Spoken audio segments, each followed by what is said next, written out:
Okay. Yeah, it's about to go live on YouTube. Yeah, So, we are live. Look bright. Jane? Good morning and welcome to the Colors of Glory speaker series. अरे madam कहाँ हैं? I am Aparna Chandrasekharan, a life member of Colors of Glory Foundation and your MC for the event. Before we commence the event, let me take a few moments to tell you about our foundation. This is the first organization of its kind in India, dedicated exclusively to the cause of promoting the country's military heritage. While we have heritage organizations for almost every sphere of human activity in India, be it art, literature, or politics, warfare alone does not enjoy this privilege, despite our having a rich military past. It is this grave anomaly that our founders set out to rectify by raising the Colors of Glory Foundation 6 years ago. We will now play a 2-minute audio clip which will spell eloquently and elaborate the mission of Colors of Glory Foundation for you. Our mission: finding a firm place for our armed forces in people's hearts and minds. From Flanders fields to Mesopotamia, from North Africa and Italy to Burma, nearly 4 million soldiers of the Indian Army fought overseas during the 2 world wars, and 150,000 of them perished. The origin of that army, which constituted the largest voluntary force in each of those wars, dates back to the 1700s, when the English East India Company, EIC, began recruiting sepoy levies in the Carnatic and Gangetic plains, and later in West and Northwest India. Initially raised as 3 presidency armies, Madras, Bengal, and Bombay, they were later amalgamated to form a single one that, through years of constant battling, molded itself into a magnificent fighting force with few equals in the world. Following the trend, a sea arm took shape, which was eventually to form the Indian Navy, its genesis marked by the induction of Indian sailors into the Bombay Marine, a force created by the EIC in the early 1600s to protect its coastal interests. Then, over the years, as aerial combat evolved, Indian flyers also took to the skies, the fledgling Indian Air Force cutting its teeth in the bloody frontier wars of the Northwest, in which were once engaged the Royal Flying Corps. The gallant traditions of unflinching courage under fire, these intrepid soldiers, sailors, and airmen wove in blood, continue to inspire their worthy descendants in India's armed forces who have risen to the occasion time and time again since independence to write their own chapters of valor and sacrifice while defending the nation's integrity. Yet, the country at large remains barely conscious of its prowess in arms and glorious military heritage. Even the many glorious Indian feats of arms after independence, from Zojila to Bomdila, and Philora to Bogra, and Basantar and Tiger Hill, have already faded into obscurity in the country's collective consciousness. Colors of Glory seeks to fill this gap by promoting awareness of India's proud military heritage while popularizing literature and art forms with a military theme, opening vistas of military tourism and memorializing battles and war heroes. Having heard what our mission is, we will now play a 3-minute video that will articulate about our activities and the road we have traveled thus far. And see the video.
Before I hand over the baton to Captain D.P. Ramachandran, founder of Colors of Glory Foundation, I will take a few moments to introduce him.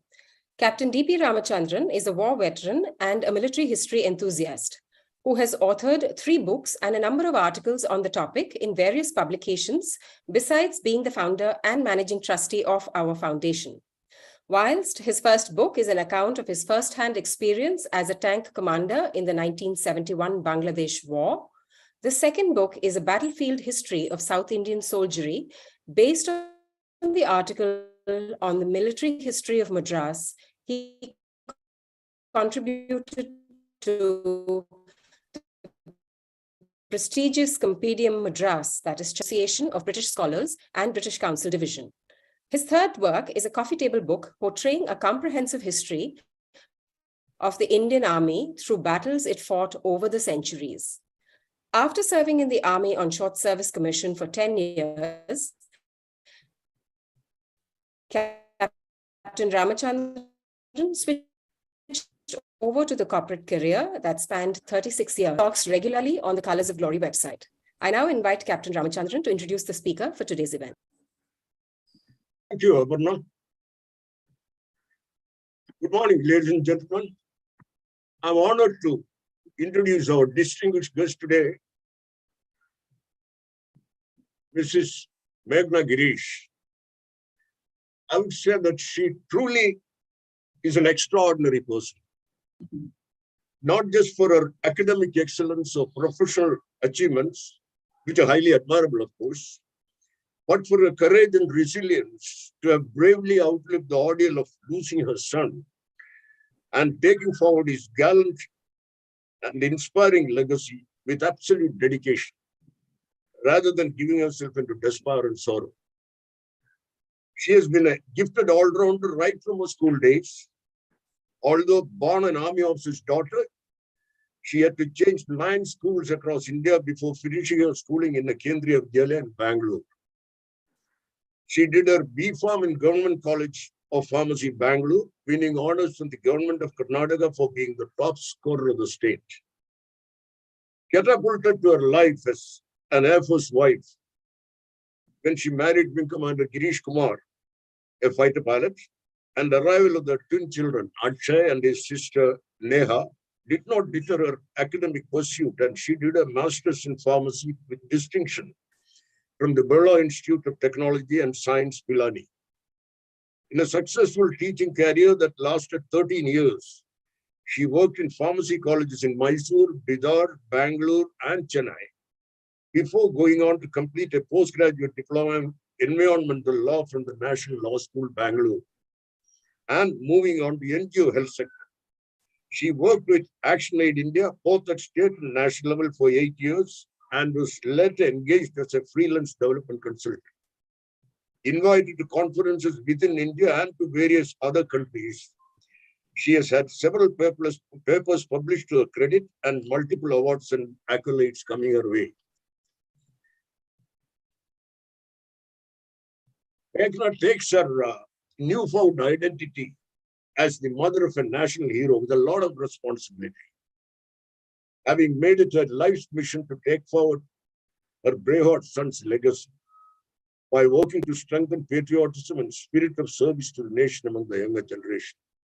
Her son, Major Akshay Girish of Bengal engineers, laid down his life while leading the quick response team that countered the deadly Jaish-e-Mohammed terror attack in Nagrota, JNK, on 29 November 2016, preventing a major hostage crisis, saving precious lives of several trapped children, women, and men in one of the bloodiest encounters the proxy war in Kashmir has ever witnessed. The organization she has founded in his name, Major Akshay Girish Memorial Trust, undertakes various programs and activities, often in collaboration with schools and colleges, to fulfill its mission of inspiring the youth and honoring war veterans and soldier heroes, which include workshops in colleges, school programs, and initiatives like scholarships and achievement awards, education support for children, need-based support for soldier families, research work for advocacy, and many more. In fact, her blog, Finding New Meaning is so widely read across the globe that it has 60,000 followers on Twitter, making her a significant social influencer. Before I hand over the screen to her, I'd like to pay a tribute to her son, Akshay, through a small video. He was one of us who made the supreme sacrifice that only the bravest of the brave makes, because he valued his honor more than his life. Can I have the video, Aparna?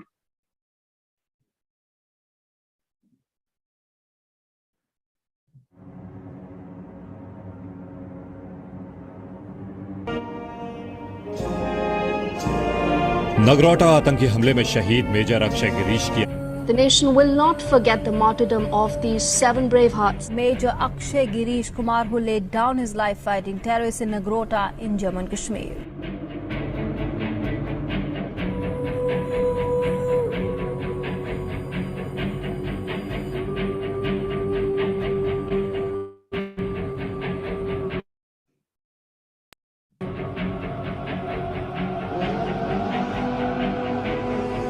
Years back, Major Akshay Girish had joined this college as a BSc student, and he was our NCC cadet. He was very focused student that time also as a cadet, and he was very dedicated. He had a zeal to serve Indian Army. On November 29, 2016, a group of heavily armed terrorists attacked the Nagrota army base camp. Terrorists had trapped women, children, and members of the artillery regiment hostage. You know, it's very strange. One can never be prepared for a loss of this magnitude, and we live it every day. But Akshay went a national hero. It was widely covered in the media. The attacks happened just after Uri, and he led the quick reaction team, which was responsible for, in a way, negating the terrorist attack, which aimed at taking hostages, at killing a lot of people and causing a huge damage and embarrassment inside the camp.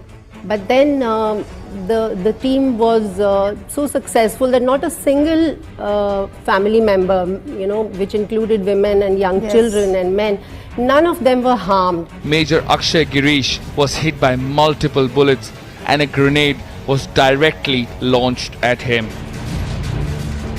Major Akshay made a supreme sacrifice in the line of duty.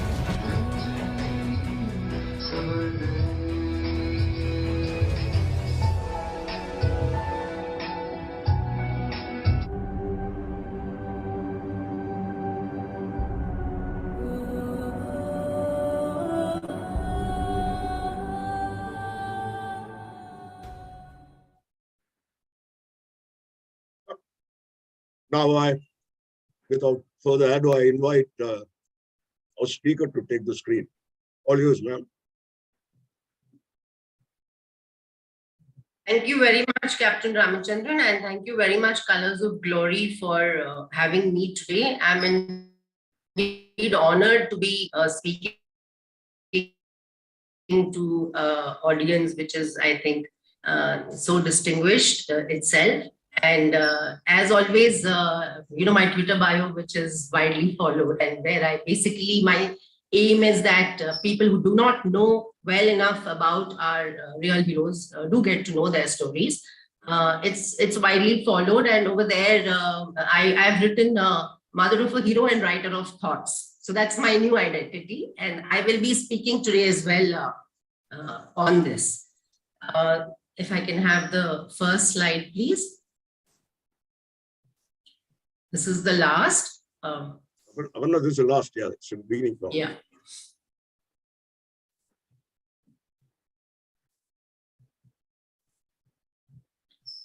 Yeah, so the first slide, of course, is about Major Akshay Girish Memorial Trust, which we founded, well, a year and a half after we lost Akshay. It took me a year just to get out of the house. And the aim was that nation comes first. Doesn't matter what happens, our country comes first. And that's the theme and our aim as a family. It wasn't just founded by me. It included my husband, Wing Commander Girish Kumar, retired, and our daughter, our son-in-law, and our daughter-in-law, Sangeeta. And Naina, now as a 9-year-old child of Akshay, is very much part of the trust. In fact, she's She's adept at giving, at helping us in our events and even giving a thank you speech, etc., or singing the national anthem. So she's very much a part of the member of the trust. Can I have the next slide, please? Right. Next slide. Abanu. Yeah, so today the topic that I have been given by Colors of Glory is honoring our real heroes and connecting with our families. So when we say our real heroes, India has been independent now 75 years, and yes, it has a very rich military heritage, and there's been a massive freedom struggle, and we are independent. But who has been keeping our country safe in a very difficult, conflicted neighborhood for 75 years? Those who've done that, they are our real heroes. And we've had 5 wars. We have a lot of war veterans. And apart from the 5 wars, we've had unending, terrorism,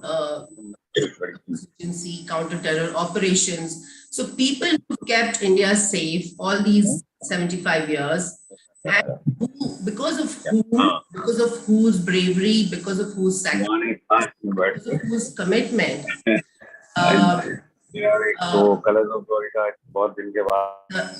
the rest of the country has been able to go around doing what they're doing. The progress that's happening in the rest of our nation, we owe it to our real heroes.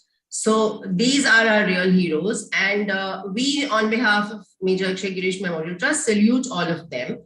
And those who've been left behind, people have made the supreme sacrifice for the country. Our soldiers have, and they have families who continue to live with that loss for the rest of their lives. There are wives, there are children, and there are parents. There are also siblings. There are also close friends. So all of them are their families. And while we honor our heroes and we remember their bravery and their courage, it's also very important to reassure the families that the nation stands by them. And the only way you can do that is by actually connecting with them, because most of them feel that they've been forgotten. The sacrifices have been forgotten. The country has moved forward, but those who gave their life for the country have been forgotten. May I have the next slide, please? Before you proceed, I'd just like to request all members to mute their microphones, please. Please go ahead, ma'am. So I've put up this slide of 5 real heroes, and I don't know how many of you can recognize them and how many of them you can recognize, because we do have heroes who are sung, and then we have heroes who are unsung, but their heroism isn't any less. So I don't know if any of you recognize any of them, but the most gallant soldier of the Indian Armed Forces is, the first image is Naib Subedar Chunilal. He's Ashok Chakra, Veer Chakra, Sena Medal. And he is owned by the army as the most gallant soldier of the Indian Army since independence, but not many know about him. And Naib Subedar Chunilal was awarded a Veer Chakra in 1987. He was part of the group led by Honorary Captain Bana Singh, who, got back the COG post from on the Siachen Glacier, a post which was named after Quaid-e-Azam Jinnah by the Pakistanis, and from where they had a fantastic view of our strategic points. And that post was won back, and it's now called the Bana post in honor of Subedar Major Bana Singh.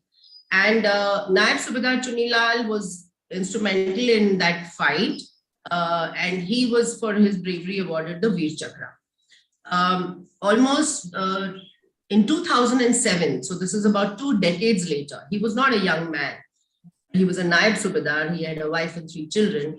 And there was a terror attack in Kupwara where Pakistani terrorists were trying to infiltrate, and the typical thing, this a ceasefire violation followed by this infiltration attempt. And Naib Subedar Chunilal, responding at that time personally, thwarted that attack, killed 3 terrorists himself, was responsible for another 14 or 15 being thwarted, killed or injured.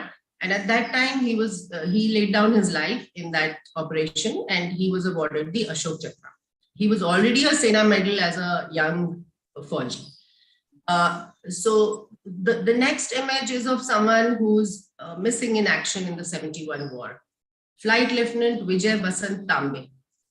Flight Lieutenant Vijay Vasant Tambe was not an ordinary pilot. He'd already been selected to go to Russia and the US from the Indian Air Force. He trained on Su-7s, came back. He was an ace pilot in the 71 war. He'd already flown a couple of missions. And in one such mission, he was shot and he's supposed to have ejected, and then he was declared missing in action. And he's never come back. There's no news about him. He's on that list of 54 missing in action POWs that Pakistan is supposed to have, and which the Indian government has failed to, ensure that they come back. Now he's also very, his wife is very well known, Mrs. Damayanti Tambe.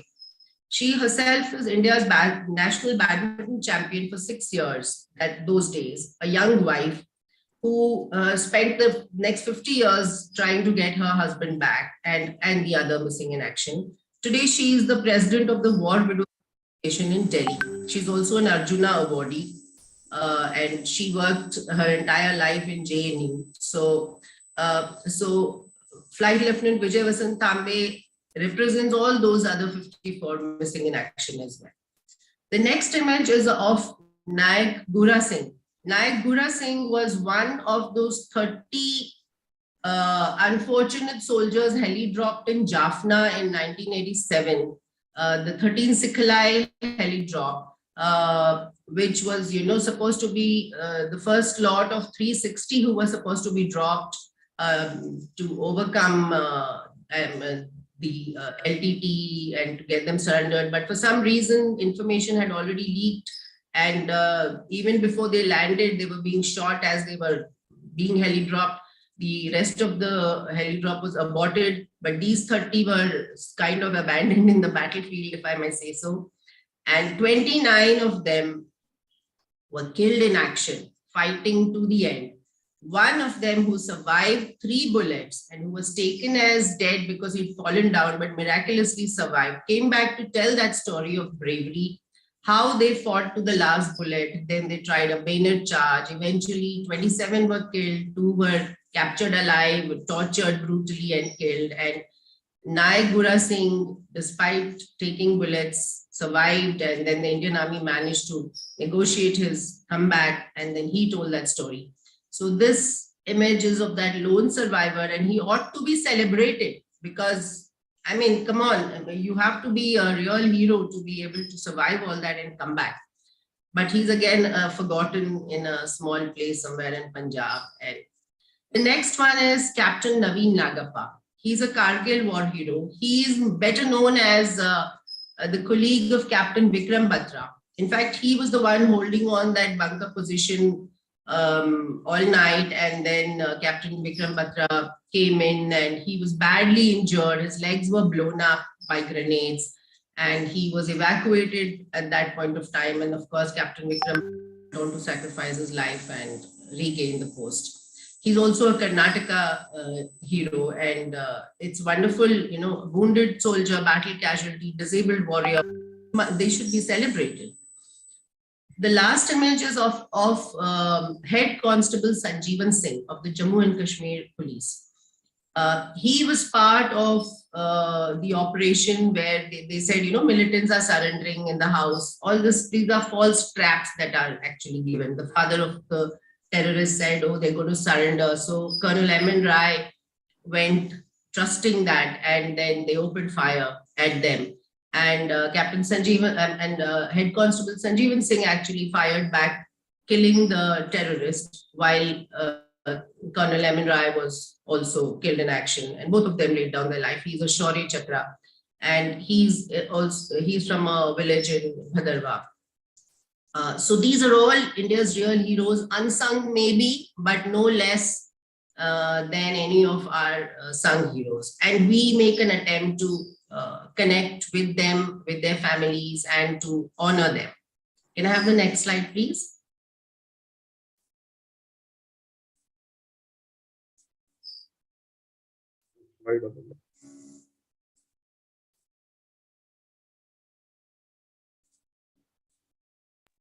So what are their families? What about the families of brave hearts who made the supreme sacrifice? How are they doing? Everybody says, oh, we respect the sacrifice, we stand with the family, we're always there for you, which to a great extent monetarily, yes. I mean, pensions are in place and ex gratia benefits are in place, but how do they feel? How are they right now? How does one know?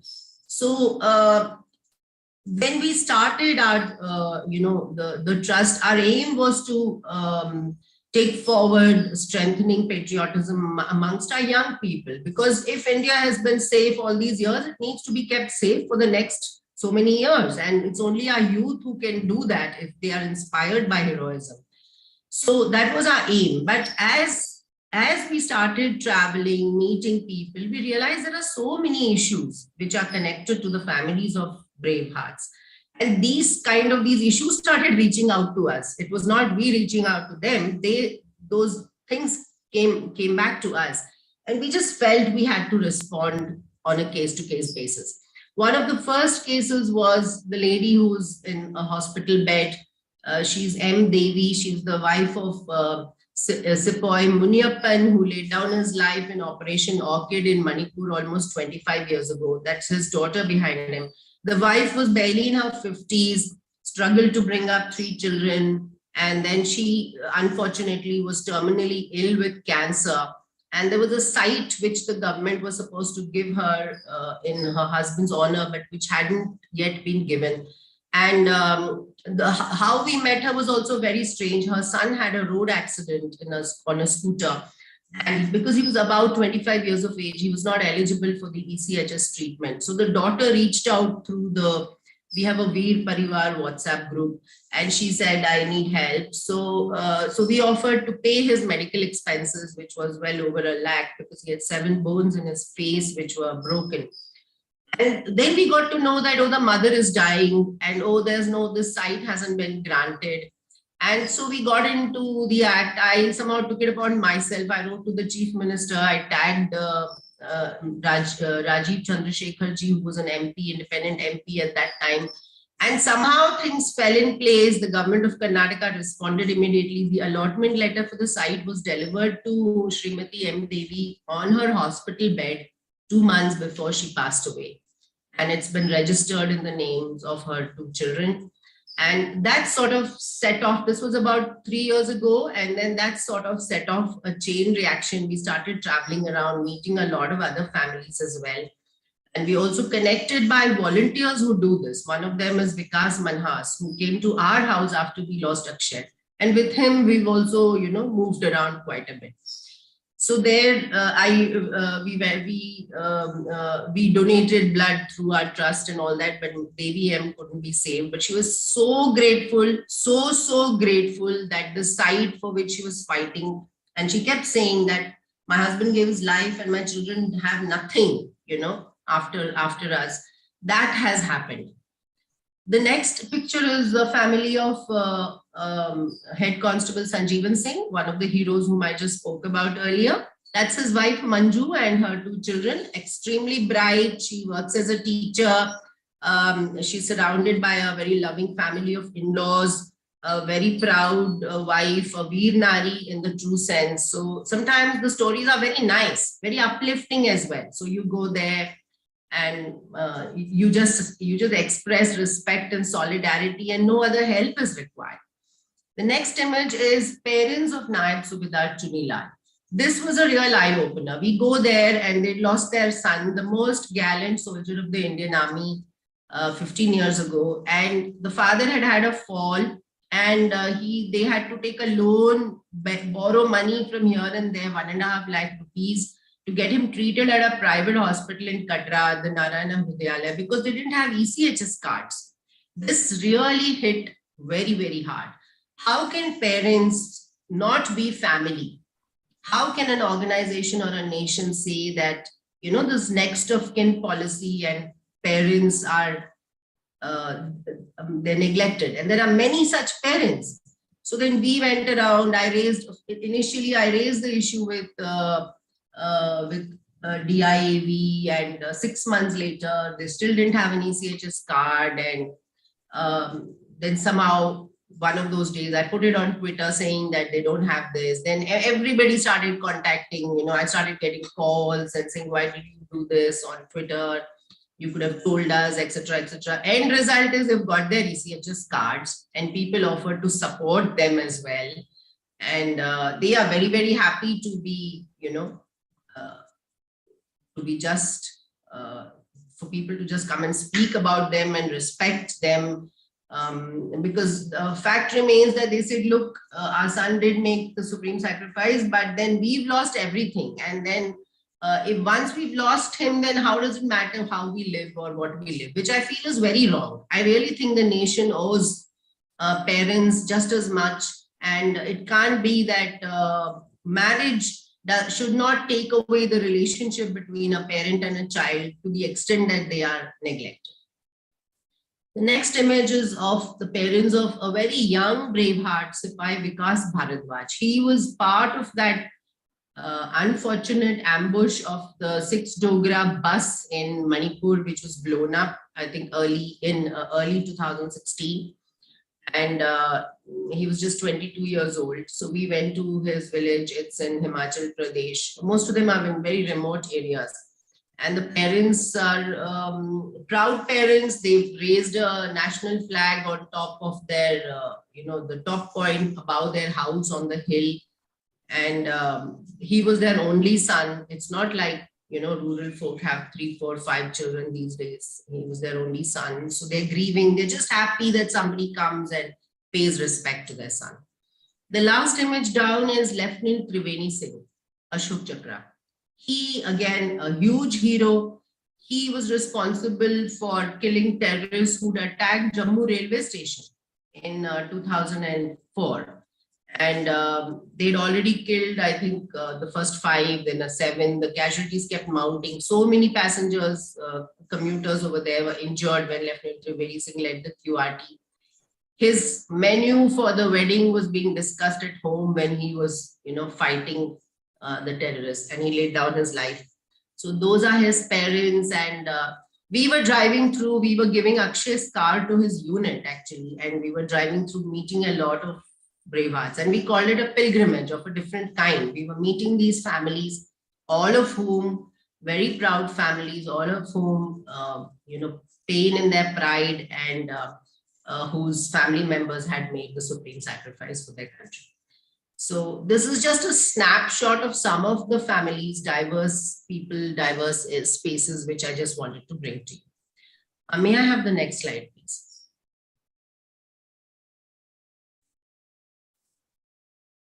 So what do? We basically hold events commemorating Vijay Diwas, 1971 war and Kargil mainly, but then we honor heroes of war veterans of any of those wars. And so this has been ongoing since 2019. Not even the COVID pandemic stopped it, because we just moved our venue to an open venue like a war memorial or something so that we could still hold it. It's been extremely, what should I say? The feedback that we've got has been extremely, extremely positive, because the people who come to these events are all 70-75% of them are students, and the others are interested civilians mainly. What happens is it's usually the armed forces have all these functions within the armed forces fraternity itself or within their campuses itself, whereas it's the people out there, Indians, who really want to know and who respect our soldiers and who want to connect with them. So there we have Nayak Gura Singh, and below that we had our living legend, honorary captain Yogendra Singh Yadav Paramveer Chakra, who was the chief guest for our last Vijay Diwas 2022 December. And there also we honored like people like Brigadier Sahadevan, Veer Chakra, Basantar, Battle of Basantar in 71. Then squadron leader Jiva Singh, again, who made the supreme sacrifice in the 71 war. We had another para commando, and we had like from the Army, Navy and Air Force, we try to bring in as many war heroes as we can. The image right down is Mrs. Charulata Acharya, wife of Major Padmapani Acharya. She's presenting her book on her husband to the Vice Chancellor of Keli University.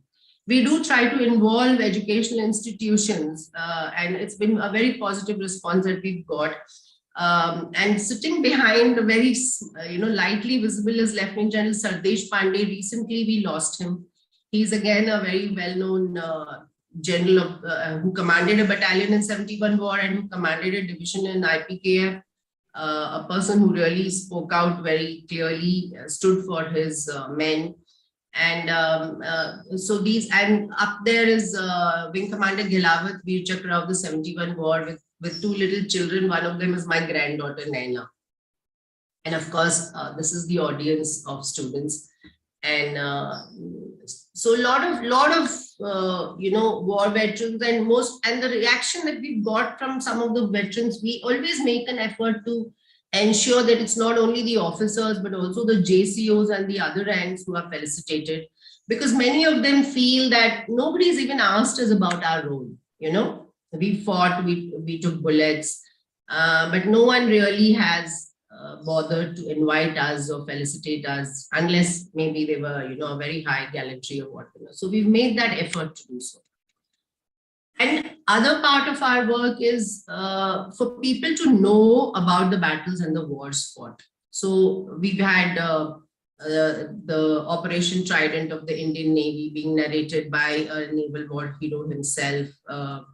And then we've had Battle of Sylhet in Bangladesh, which which the Gurkhas fought, and then we've had Operation Safed Sagar of the Indian Air Force, less known in the Kargil War, but again we've had one of the pilots who was flying that talk about it. So this is all about honoring our heroes, knowing about about the heroism and the efforts that have gone into keeping India safe and being connected with our families. Can I have the next slide, please? So there are some specific cases, instances. We're building a house for Nayak Gura Singh with the help of a lot of people who've come forward to support. We've not gone in for a public fundraise, but it's just been through contacts and known people. And the house that is being built for Nayak Gura Singh, lone survivor of the 13th Sikla helicopter, he didn't have a home. Life has been pretty unkind to his family. So it's being built next month, 9th of April. The ground floor is going to be inaugurated and ready. And as I said before, Vikas Manhas has been a huge factor in initiating this, because when he went first time to meet Nayak Gura Singh, he was appalled at the fact that this person who should be a celebrated hero doesn't have a home, and he's working for an additional 7,000 rupees as a banquet hall doorman or something like that. So this is one initiative. Then these two young girls over here, they're both the granddaughter of martyr soldiers, and their education is being supported. And below is a meeting with Veer Naris and Veer Matas in Kishtwar, which the RR unit had organized, and they'd invited us. So it's just a lot of emotion and, hugs and those kind of stuff. Over there also, we are supporting the education of some of the children. Look, battle casualties, usually the children get fee support, but fee reimbursement. But then there are many others, as special police officers, SOGs, they don't get any such benefit. And even the fee reimbursement, you've got to first pay the fees, and at the end of the year, it is reimbursed after, whatever. It's not very easy for families below officer rank to be doing it. So we do pitch in the max we can. And this picture of young children is a mix of the privileged kids and the underprivileged kids. All of them, we sponsored them for a boot camp, which was run by a veteran and for 3 days, and it was absolutely fantastic. They turned out like little soldiers in there. This was a holiday initiative last year, and so these are the kind of things that we do through the trust. Can we have the next slide, please?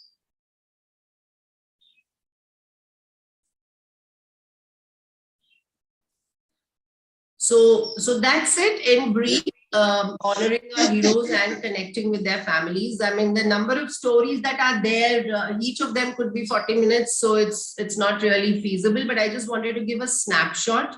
And I'd like to stress again and again that we don't do enough to celebrate our real heroes. We're still talking about Charge of the Light Brigade and, World War II, XYZ. And what about our heroes? What about our own heroes who were they should be celebrated a lot more, and our own people should know more about them. People across the world should know more about them.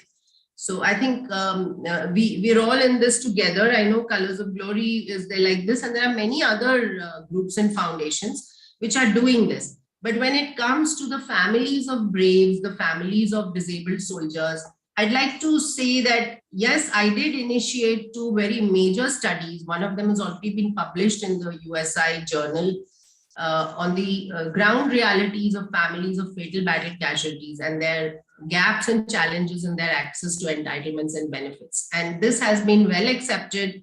It's been given to the MOD. A meeting has been held after that in MOD, for which some of us as NGO representatives who are working on the ground with such families were invited. Consultations have been happened, things have been minuted.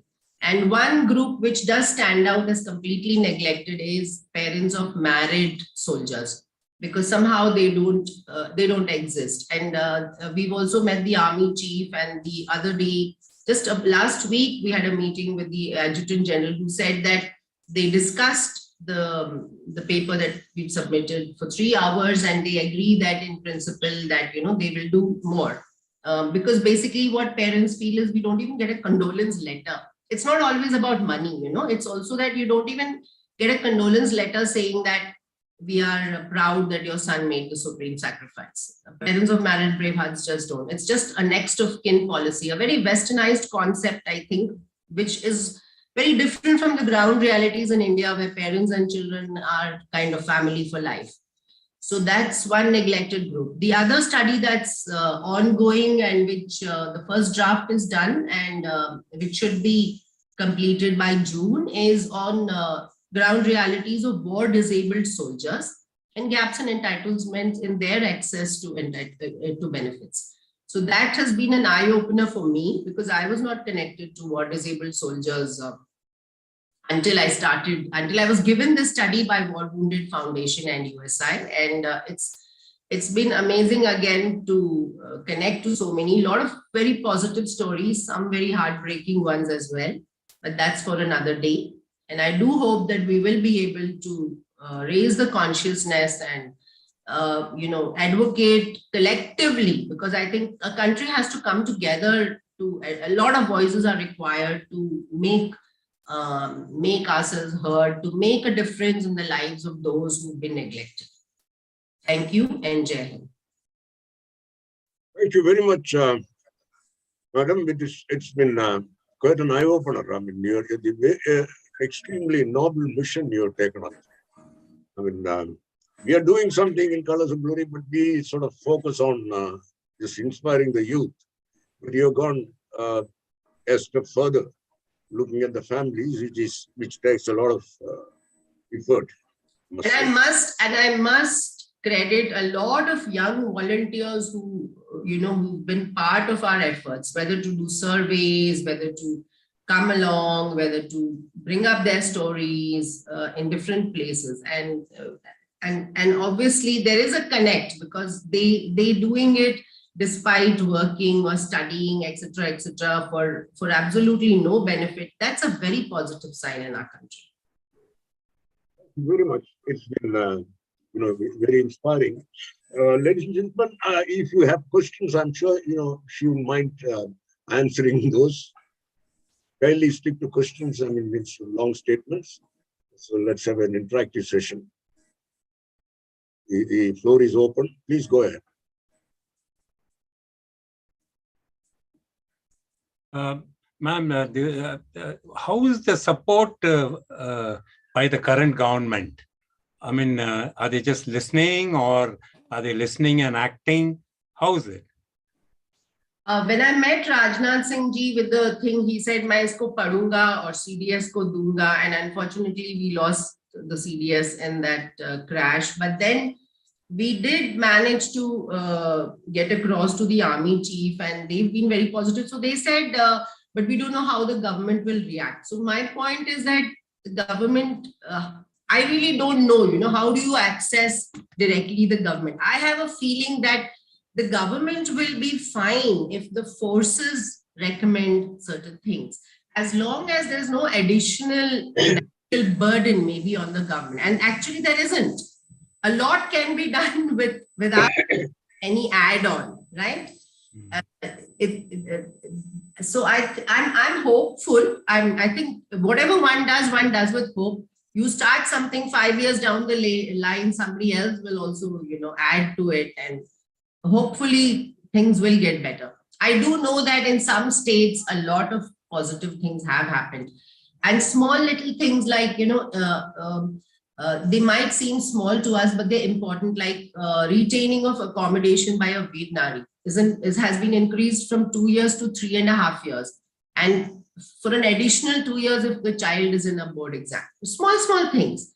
So yes, I hope that a lot more will be done. Exactly, ma'am. One is the responsibility of the center, but there is a huge responsibility of the individual state. And like you just mentioned, some states are very active and they support. And since I was part of one of the committees here in Tamil Nadu, there is plenty of money in the state and unspent for the service, for the welfare of the ex-servicemen. There is plenty untouched, So these can be accessed depending, of course, how willing the state is. I think Karnataka to some extent is better than what Tamil Nadu is, and northern states are much better. So I think hitting the states may be more productive than the center.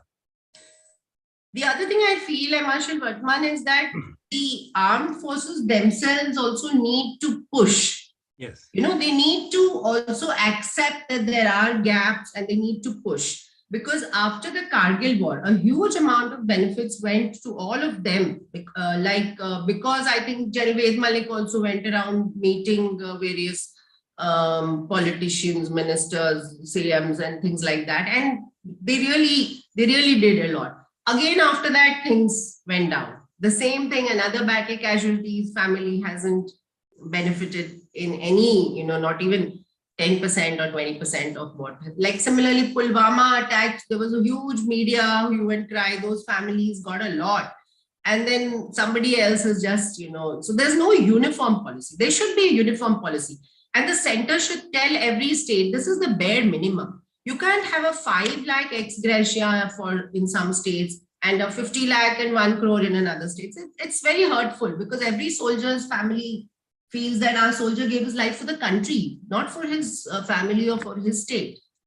So there has to be a basic minimum, I think, which needs to be communicated in a way that states will feel honored to do so. Yes. Thank you. Thank you. Gentlemen, for more questions, we look forward to. Colonel Sundar. Yeah, Sundar, go ahead. Ma'am, I am a veteran Colonel Sundar. Firstly, a deep sense of respect and admiration for what you're doing personally and with your trust. So the question is not on that. After Captain Ramchandran's introduction, I found that after having been a topper in pharmacy and teaching for about 13 years, you did environmental law and did excellently there as well. So why this switch from teaching and pharmacy to environmental law and thereon, ma'am, if you... That's just me. Like they say, I'm either studying or working or learning, I think, all my life. And so whatever opportunity came across, my husband being in the Air Force, I got married very early. I had my kids within a year, twins, that too. But I started working when they were just 2 years old because a job landed in my lap in Bidar. There was a pharmacy college and they wanted a staff, and they somehow heard that I was a topper. And so the job landed in my lap. So I did it. Then I thought, okay, let me now do my master's. So I got an admission in BITS Pilani. My mother pitched in and looked after my kids. So I did that. And then I worked in wherever Girish was, where I could get a job, I did it. When my children came to class 12, I said enough. And by then he'd left the service and gone into commercial aviation. I said, enough now, let me follow my heart. I should do voluntary service. I didn't know at that time that the NGO sector pays also. I was going in as a volunteer, but they paid me. And then I set up projects in Karnataka. Then I set up UNDP projects in Odisha. It just led. I've never planned my life, but I've either been studying or working. And whenever I didn't get a job, there were stations where I didn't get a job. There I would study.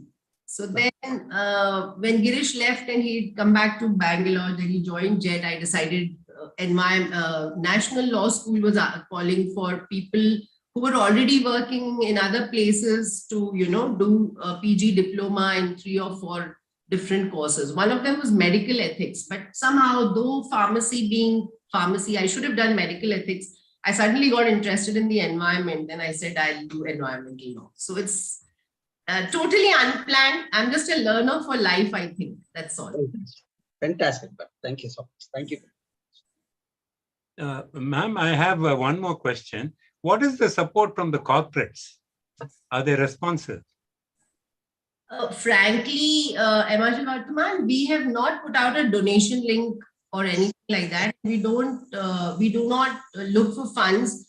One of the reasons is this is our way of give back, So as a family, we all pitch in, and then we have my father, my husband's sister. We have a whole lot of other people who pitch in. Then we have a lot of close friends, amongst them veterans, civilians, who just trust us for the work we do, and they say, can we contribute? And we've had corporates reaching out saying, please, do you have a CSR certificate? And we'd like to donate. But we've tried to stay away from it. One of the reasons being, I myself worked in an INGO for many years, and we don't want to be donor driven. Because, then they say, you do this, you do that, you do it this way, that way. We don't want to be donor driven. We just want to make a difference to those we can. We're not here to change the world, and we're not here for scale. But corporates are responsive. I think the hesitation has been from our end not to get into that realm. Commendable, ma'am. Your principles. Really nice. It's amazing. A lot of people just donate. We just give the bank account number directly of some people who are in financial distress, etc. And people donate. And some very famous people. We've had people like Anupam Kher or Ramesh Tripathi. I think somewhere this journey is being guided by my son. Otherwise, who am I? I'm a nobody. But I am a civilian. I am not a military man.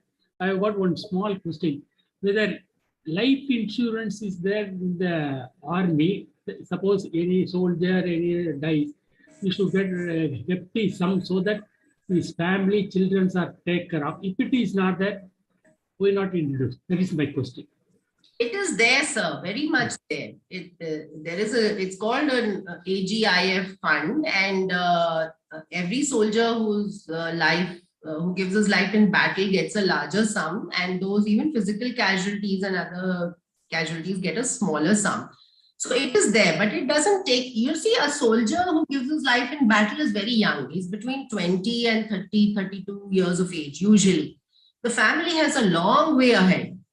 One-time insurance doesn't work. They do get a pension, but then there are many other things many other needs which come up. And it's also a question of honor. It's an honor that those families should have a life of dignity. It's an honor for the country, I think. So it's not that there isn't insurance, there is. Thank you. Ma'am, can I ask a question? Yeah, Sure. Ma'am, your inputs for the unsung heroes, where do you get that from? Do you contact the regimental centers of the various arms and services? So we've met all their families. No, but how did you come to know them? Did somebody tell you from a particular regimental center? Yes, to some extent, I have been connected to them by this person called Vikas Manhas from Jammu. He calls himself a soldier storyteller. And then, of course, we are family of 3 generations in the forces. From my father, who commanded a battalion in the 71 war, to my husband, my brother, fighter and helicopter pilots, to my son. So yes, we are very well connected with the army. We have huge respect for them, and they have been very proactive when we've tried to find somebody's contact as well. In fact, there are 2 journalists who I read only 1 or 2 of them. I mean, they're a series of books they're publishing in the Shiv Arur and Rahul Singh. Yeah, that's, I mean, yes, Shiv Arur is also connected with us. He has come home and given a book of his. I mean, they're bringing out a lot of stories, like you said. Yes, they are. Emotionally, about the corporates, you're asking if I could, button a little bit, because this is something I spoke at Bound Foundation. It is not something in the corporate resources. The establishment could do much better than NGOs, because as she said, then it becomes a kind of donation kind of thing. Whereas the service headquarters, if they make a concerted efforts to have, if they have a deliberate plan to get the corporate resources, corporates will be happy. At the moment, the knowledge within the service headquarters about what corporates needs are very, very thin. I mean, they really don't know what the corporates are. The corporates Captain Ramachandran, if I can come in here, there's been a recent initiative which the DIAV has signed up with Infosys Foundation after meeting Mrs. Sudha Murthy. Okay. And I think they've committed a huge amount of resources for families of physical casualties. This is again, I don't know if you've heard of Colonel Vembu Shankar. He's from Chennai.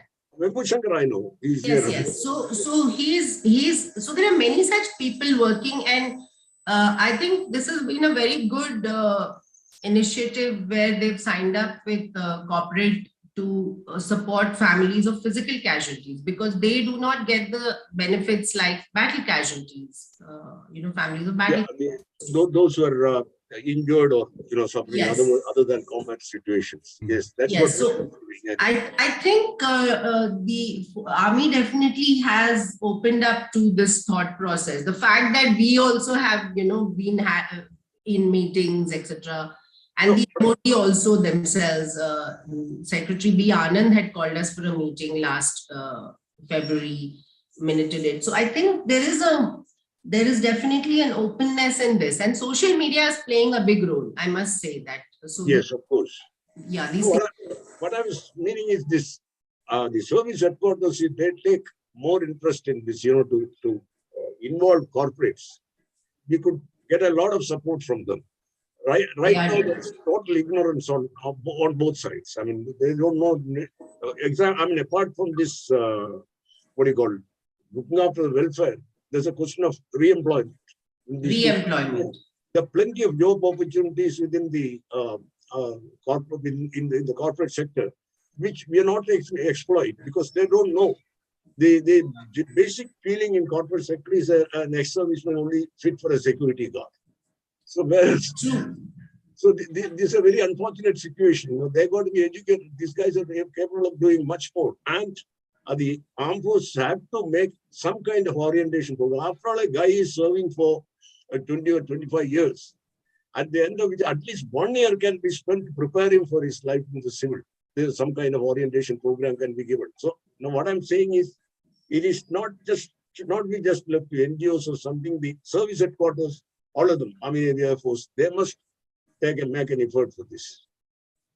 And that's what my own take on this.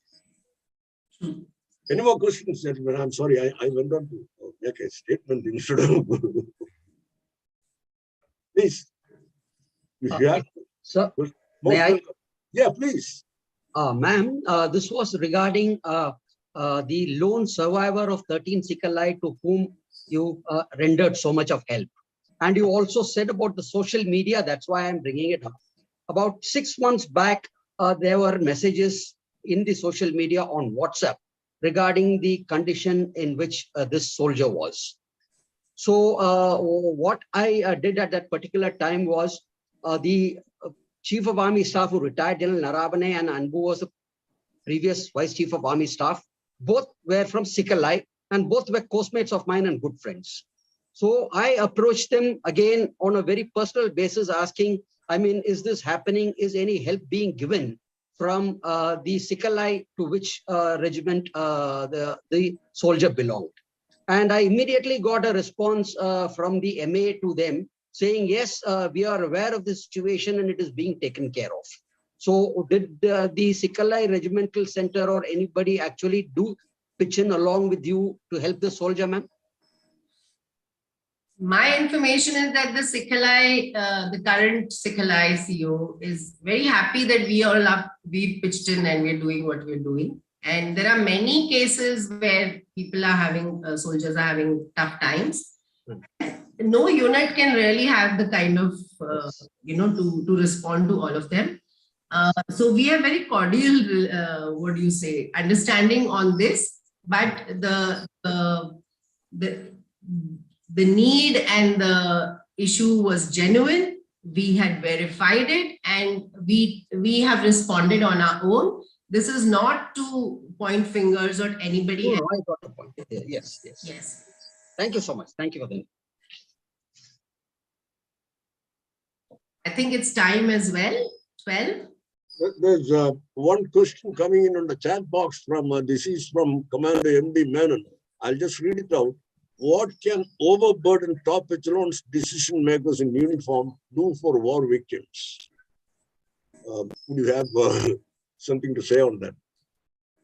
I didn't understand the question. What can? The overburdened top echelons of the armed forces can do to help war victims. Yeah. War veterans. Yeah. Mr. Menon, war veterans as a group. He says there is an ESM department that's for Delhi. War veterans or war victims? Yes. Yes, there is an ESM department. There is the Directorate of Indian Army Veterans on which everybody needs to register. It's online. A Google search will show it up. They have set up a very nice, very accessible office in Delhi, DIAV. Unlike earlier, you don't need permissions to go in. They've also started a Virangana Seva Kendra inside. They've employed Veernaris to man that. And ESMs are always welcome. But what I've heard is that a lot of people have not registered at all. Once you register, then you start getting access to, whatever are the benefits or whatever that help can be rendered, etc. That's my information. Though personally, I don't fall into the category. Yeah. So please go on to the DIAV website and register. That's what I will say as step one. And a group of war veterans can, I'm sure, go and meet the Brigadier Vikas Bharadwaj is there sitting in DIAV, a very good officer. I'm sure that he would be happy to, listen and do what he can. Thank you very much, ma'am. If there are no more questions, ladies and gentlemen, I think it may be time to sort of wind up the meeting. Yes. Thank you very much, ma'am, once again. Thank you so much. We will end with the meeting with traditionally as we do with the national anthem. Aparna, can you have the national anthem, please?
Captain Ramachandran. I also wanted to tell you that this is a orange marigold, a paper marigold, and it's supposed to be India's flower of remembrance. That's right. Yeah. Soldiers. So I think this is another thing that all of us, can start taking up, and it's just to bring in that solidarity with in any of our events that we wear this. You wear a marigold. Yeah.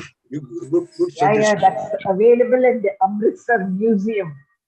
And Major General Ian Cardozo has written a very nice poem on the marigold. Yeah, he himself is a war veteran and a disabled soldier. And he gave me this initially. He was the one who told me about it. It's like akin to the red poppy in other countries. Yeah, red poppy. Yeah, so if we can all promote this in our events. It builds that solidarity. We give it out in our events, and people wear it with a lot of pride. Yeah, we I chose got mine in Amritsar, in the museum there. Right. we chose marigold for our color for the marathon. Sacrifice, yes. Right. And I think it's available across the length and breadth of India widely. Yes, marigold is available everywhere. I mean, Yes. That is So why if I may take your leave, Captain Ramachandran, I have guests for lunch coming today. So okay. Thank you very much. Thank you so much, ma'am. Thank you very much. Honored to have attended the talk. Thank you. Thank you. Any feedback I would be glad to get. And if there is, I'll convey that. Thank you very much.